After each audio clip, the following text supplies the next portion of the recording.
سورہ عصر کی تفسیر چل رہی ہے۔ بسم اللہ الرحمن الرحیم والعصر ان الانسان لفی خسر الا الذین آمنوا وعملوا الصالحات وتواصوا بالحق وتواصوا بالصبر۔ صدق اللہ العظیم۔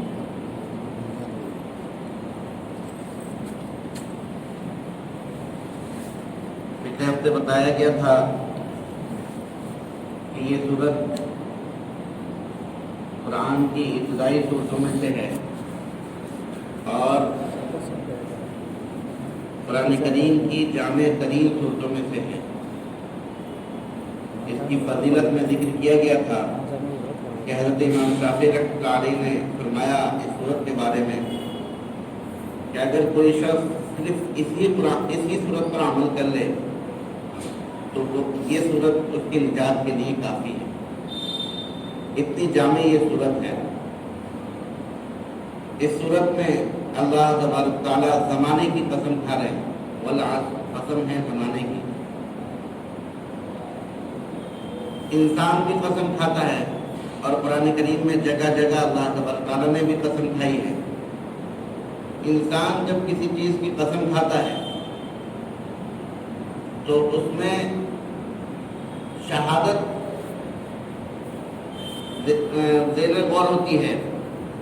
شہادت کو سامنے رکھ کر قسم کھاتا ہے، اور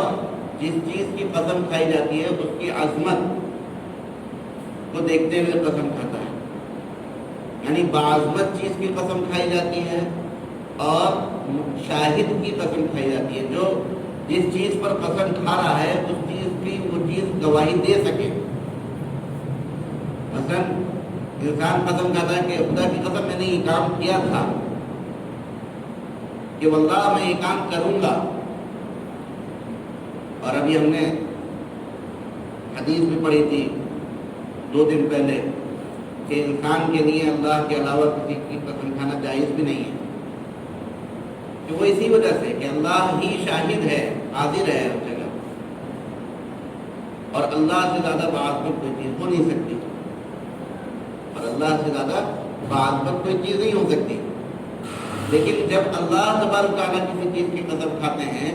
تو اس سے شہادت مراد ہوتی ہے، اس سے صرف شہادت مراد ہو سکتی ہے، اس لیے کہ قسم کھانے والا اللہ تبارک تعالیٰ ہے، اور اس سے زیادہ باعظمت کوئی چیز ہوتی نہیں، دنیا میں اس سے زیادہ باعظمت کوئی چیز ہے نہیں۔ اس لیے اللہ تبارک تعالیٰ نے یہاں پر زمانے کی قسم کھائی، کیونکہ ساری گردشیں، سارے حالات زمانے ہی نے دیکھے ہیں۔ قومیں آئیں، کتنی طاقتور قومیں آئیں، لیکن انہوں نے ایمان کو قبول نہیں کیا تو وہ کیسے ہلاک ہوئی۔ کیسی زبردست قوم تھی کہ وہ پہاڑوں میں اپنے گھر کو بنا لیا کرتی تھی، لیکن اپنے نبی کی بات پر ایمان نہیں لائے تو اللہ تبارک تعالیٰ نے اس کو ہلاک کر دیا۔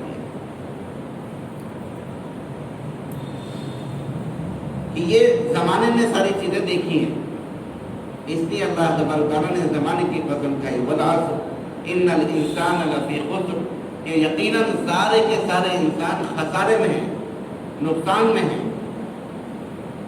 اللہ تبارک تعالیٰ فرما رہے ہیں اور قسم کھا کر فرما رہے ہیں اور تاکید کے ساتھ فرما رہے ہیں۔ اللہ کا کلام حق اور سچ، اور وہ کلام جو قسم کے ساتھ ہو، اور وہ کلام جس میں اللہ تبارک تعالیٰ تاکید بیان فرما رہے ہیں۔ ان جو آتا ہے وہ تاکید کے لیے آتا ہے۔ ان الانسان لفی خسر، یقیناً انسان کے سارے انسان خسارے میں۔ یہ خسارے پھر آگے اللہ تبارک تعالیٰ نے فرمایا الا الذین آمنوا وعملوا الصالحات وتواصوا بالحق وتواصوا بالصبر، سوائے ان لوگوں کے جن کے اندر یہ 4 صفات ہوں، یعنی جو نجات کا ذریعہ ہیں وہ 4 صفات ہیں۔ کہ سب سے پہلی صفت آمن، ایمان لانا۔ یہ ایمان کہتے کیسے ہیں؟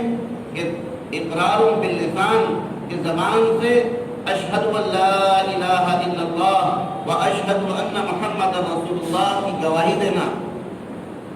زبان سے اشہد ان لا الہ الا اللہ کہ اللہ کے سوا کوئی معبود نہیں، واشهد ان محمد رسول اللہ، اور محمد صلی اللہ علیہ وسلم اللہ کے رسول ہیں، اس چیز کا اقرار کرنا کہ جس کے ذریعے سے انسان ایمان میں داخل ہو جاتا ہے، جس کو اسلام کہتے ہیں۔ اور مقصود یہاں پر تصدیق بالقلب ہے، وہ ایمان مقصود ہے جو دل کے اندر انسان کے راسخ کر جائے۔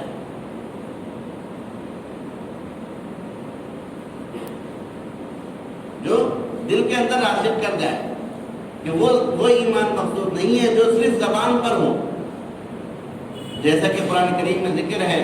کہ اعرابیوں نے کلمہ پڑھا اور کہا کہ ہم ایمان والے ہو گئے، تو اللہ تبارک و تعالیٰ نے آیت نازل فرمائی قالت الاعراب آمنا قل لم تؤمنوا ولكن قولوا اسلمنا، کہ اعرابیوں نے کہا کہ ہم ایمان والے ہیں، تو اللہ تبارک و تعالیٰ نے کہا کہ نہیں، تم ایمان والے نہیں ہو، بلکہ تم تو مسلمان ہو، مسلمان، ولكن قولوا، بلکہ کہو کہ ہم مسلمان ہیں۔ ولما يدخل الإيمان قالت الأعراب آمنا قل لم تؤمنوا ولكن قولوا أسلمنا ولما يدخل الإيمان في قلوبكم، کہ جب تک تمہارے دلوں میں ایمان داخل نہیں ہوتا ہے اس وقت تک تم ایمان والے نہیں ہو بلکہ مسلمان ہو۔ کہ ایمان والا کون کہلاتا ہے؟ کہ ایمان والا وہ کہلاتا ہے کہ جس کے دل میں ایمان راسخ ہو جاتا ہے، کہ جس کے دل میں ایمان راسخ ہو جاتا ہے، اور اس کی علامت کیا ہے؟ وہ اگلا جملہ ہے وَعَمِلُوا الصَّالِحَاتِ، کہ جس کے دل میں ایمان راسخ ہو جاتا ہے کہ اس کے اعضاء سے نکلنے والے اعمال اعمال صالحہ ہوتے ہیں، اس کے دل سے نکلنے والے اعمال، اس کے اعضاء سے نکلنے والے اعمال اعمال صالحہ ہوتے ہیں۔ کہ اللہ تبارک تعالیٰ نے ایمان کے ساتھ اعمال صالحہ کو ذکر فرمایا، اِلَّا الَّذِينَ آمَنُوا وَعَمِلُوا الصَّالِحَاتِ، جگہ جگہ قرآن کریم میں ذکر فرمایا اِلَّا الَّذِينَ آمَنُوا وَعَمِلُوا الصَّالِحَاتِ تُؤْمِنُوا بِاللَّهِ وَرَسُولِهِ، اور پھر آگے دوسرا جو ہے عمل صالح فرما دیا،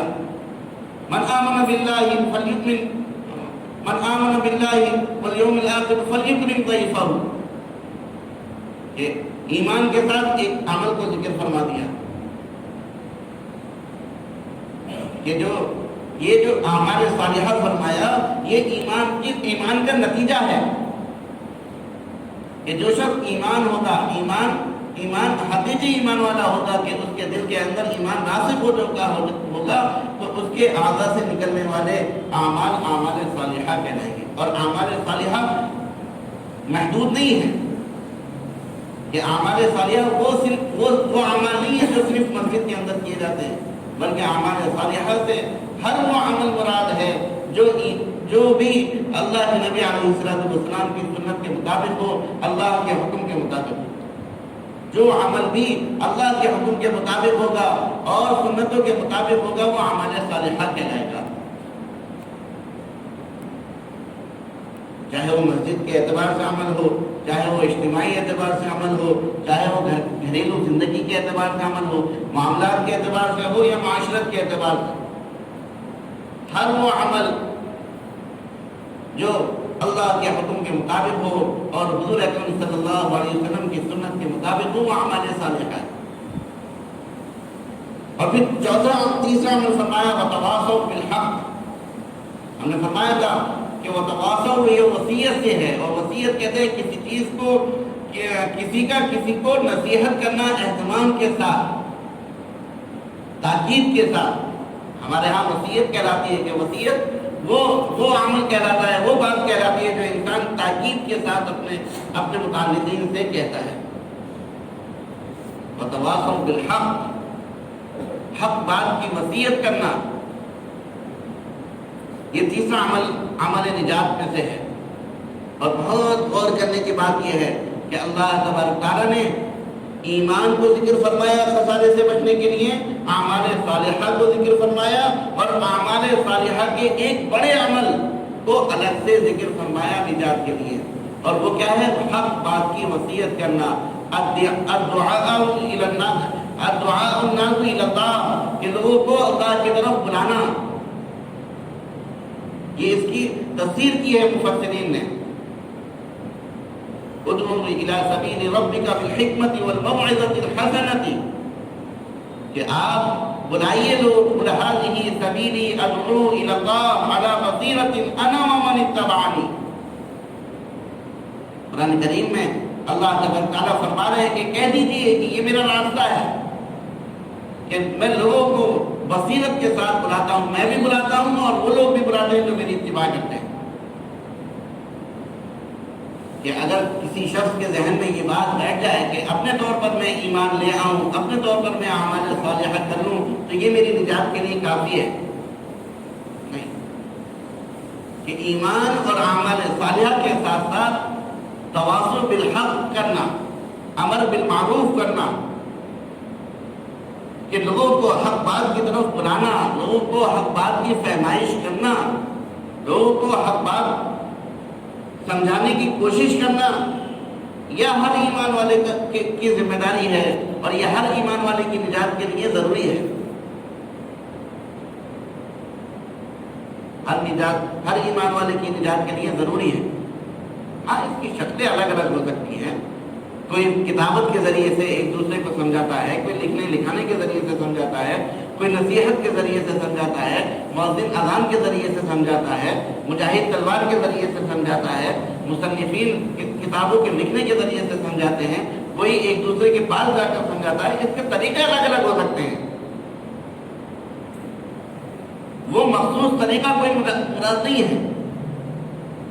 لیکن حق بات کی دعوت ہونی چاہیے، حق بات کی دعوت ہونی چاہیے۔ اور پھر چوتھی وتواصوا بالصبر، اور پھر جب آدمی دعوت اللہ کا اہتمام کرتا ہے تو پھر فرمایا کہ اسے صبر کا بھی اہتمام کرنا چاہیے، کیونکہ جب وہ لوگوں کو الحق مر، کہ حق جو ہے وہ کڑوا ہوتا ہے، جب وہ لوگوں کے سامنے حق بات رکھتا ہے تو آدمی بھٹکتا ہے اور اسے جو ہے آزمائش، اس کے سامنے داعی کے سامنے آزمائش آتی ہے، ایمان والے کے سامنے آزمائش آتی ہے، پریشانیاں آتی ہیں، ان پریشانیوں پر جمنا یہ بھی اس سے مراد ہے، اور صبر علی طاعت بھی مراد ہے، یعنی اپنے خواہشات کو دبا کر اعمال صالحہ پر جمنا۔ کہ انسان نیکی سے کس وجہ سے رکتا ہے؟ دو ہی باتوں کی وجہ سے رکتا ہے، یا تو اس کو نیکی کے سلسلے میں تردد ہوتا ہے، حق بات کے سلسلے میں تردد ہوتا ہے کہ یہ حق بات ہے یا نہیں، اس لیے وہ حق بات کی طرف نہیں آتا، یا وہ کسی خواہش کی وجہ سے یا کسی چیز کی اس چیز نے اس کو روک دیا، مطلب خواہشات نفسانیہ کی وجہ سے وہ نہیں آتا، تو اس کے لیے فرمایا وتواصوا بالصبر، کہ صبر کا اہتمام کرنا، کہ اگر طاعت کے کوئی مصیبت پہنچے اس کے اوپر بھی صبر کرنا، اور اگر ہم صبر کرتے اور ہمارے کوئی خواہشات نفسانیہ اس کو روکنے والی ہو رہی ہے تو اس کے اوپر بھی صبر کرنا اور اعمال صالحہ کا اہتمام کرنا۔ یہ اس صورت کا خلاصہ ہے، یہ قسم ہے زمانے کی کہ یقیناً سارے کے سارے انسان خسارے میں ہیں، سوائے ان لوگوں کے جو ایمان لائے اور اعمال صالحہ کرتے ہیں، وتواصوا بالحق، اور حق بات کی فہمائش کرتے ہیں، وتواصوا بالصبر، اور صبر کی تلقین کرتے ہیں۔ اللہ تبارک تعالیٰ ہم سب لوگوں کو ان باتوں پر عمل کرنے کی توفیق نصیب فرمائے۔